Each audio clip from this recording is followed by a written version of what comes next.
ایک یہودی تھا، بلکہ یہودیوں کا عالم تھا.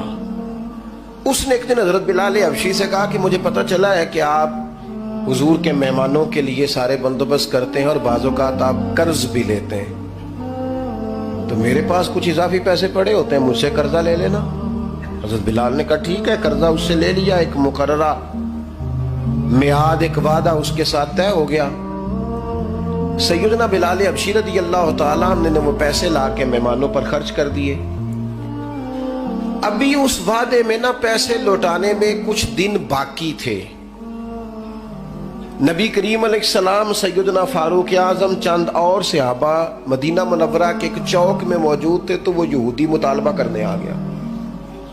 آپ کو میری پوری بات کی سمجھ آ رہی ہے؟ یعنی ابھی جو معاہدہ ہے، جو طے شدہ تاریخ ہے، اس میں دن باقی ہیں. اس نے آ کے کہا میرے پیسے دیں.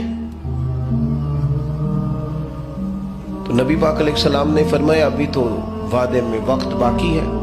اس نے معاذ اللہ سخت باتیں کرنی شروع کر دی، سخت.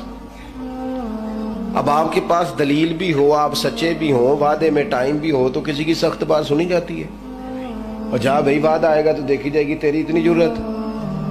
اب جب اس نے سخت بات کی تو سیدنا عمر فاروق نے تلوار پہ ہاتھ رکھا. حضرت عمر ہے نا، شیر ہے نا اللہ رسول کے، ہاتھ رکھا تلوار پر. نبی پاک علیہ السلام نے فرمایا عمر جلدی نہ کر. بڑی بردباری سے، حلیمی سے، اطمینان سے، سکون سے حضور فرمانے لگے عمر اس نے پیسے لینے ہیں، وہ مطالبہ کر سکتا ہے، تمہیں چاہیے تھا کہ تم اسے کہتے ذرا نرمی کر، مجھے کہتے پیسے ادا کر دے. حضور فرمانے لگے اب اس طرح کرو، اس کے ساتھ جاؤ، فلاں جگہ کھجوریں پڑی ہیں، جتنا اس کا قرض ہے اتنی کھجوریں تول کے دے دو، اور یہ جو تم نے تلوار پہ ہاتھ رکھا ہے نا، اسے ڈرایا ہے، تھوڑی کھجوریں زیادہ بھی دے دینا. آپ کا بردبار ہونا، حلیم الطبع ہونا، مزاج میں ٹھہراؤ ہونا، سکون ہونا، یہ بڑا بندے کو نا وفادار بنا دیتا ہے.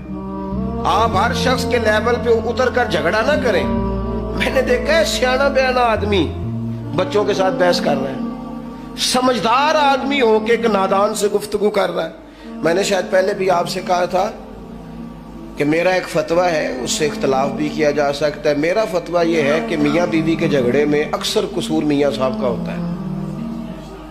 ہو گیا ہونا ناراض، لگ پہ ہونا پورا نا. ہاں میں نے پتا سی یہ جتنے ہی فتویٰ دیتے اتنے ہی حال ہویا ہے کہ میاں بیوی کے جھگڑے میں نا زیادہ تر غلطی میاں صاحب کی ہوتی ہے. کیوں بھلا؟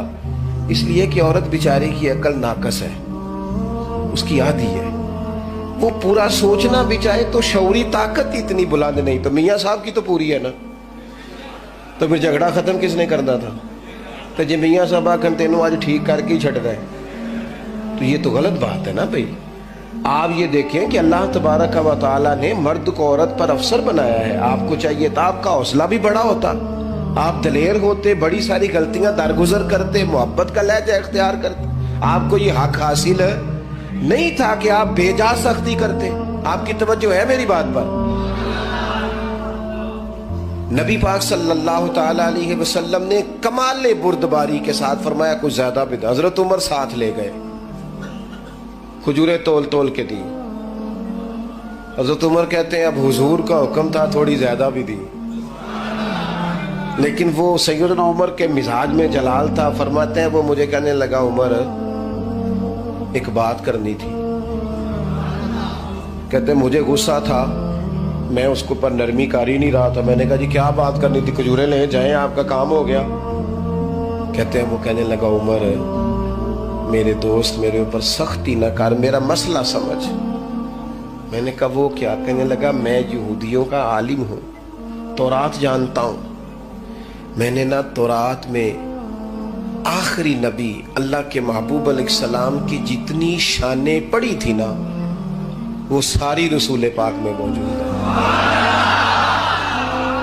ایک شان میں نے یہ حضور کی پڑھی تھی کہ وہ بڑے حلیم ہوں گے، بڑے بردبار ہوں گے، ان کے مزاج میں کمال حوصلہ ہوگا، اور جتنا جتنا کوئی جہالت کرتا جائے گا محبوب کی بردباری اتنی بڑھتی جائے گی. عمر میں نے جان بوجھ کے قرضہ دیا تھا، باقی ساری شانیں دیکھ لی تھی، یہ میں دیکھنا چاہتا تھا. میں نے قرضہ بھی جان بوجھ کے دیا، وقت سے پہلے بھی جان بوجھ کے آیا، سخت باتیں بھی معاذ اللہ کی، لیکن جب رسول پاک صلی اللہ علیہ وسلم کی بردباری، حوصلہ اور وفاداری دیکھی تو عمر اب تو مہربانی کرنا، مجھے لے چلنا.